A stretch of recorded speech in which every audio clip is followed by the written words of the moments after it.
সুপ্রভাত বন্ধুরা, আশা করি সকলে খুব ভালো আছেন।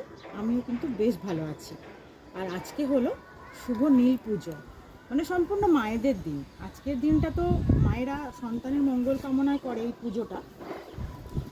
নীল ষষ্ঠী, মানে এটা অ্যাকচুয়াল ষষ্ঠী তো নয়, নীলের পুজো। যেহেতু সন্তানের মঙ্গল কামনায় করে বলে এর সঙ্গে মা ষষ্ঠীকেও পুজো করা হয়।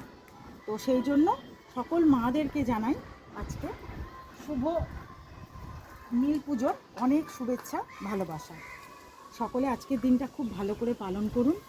আর আমি চাই প্রত্যেকের সন্তান খুব ভালোভাবে সুস্থভাবে বেঁচে থাকুক, ভালো মানুষ তৈরি হোক। সাথে বাবা মহাদেব আমাদের সকলের সন্তানকে খুব ভালো রাখুন। মানে প্রত্যেকটা মাই চায় যে তাদের সন্তানরা ভালোভাবে বড় হোক, সুস্থভাবে বাঁচুক, তাই না? সকলের তো এটাই চাওয়া থাকে। তো সেই জন্য আজকের এই বিশেষ দিনে সকল মাদেরকে জানাই শুভ নীল পুজোর অনেক শুভেচ্ছা আর ভালোবাসা। সকলে খুব ভালো করে দিনটা পালন করুন আর বাড়িতে নিজেদের সন্তানকে নিয়ে ভালো থাকুন।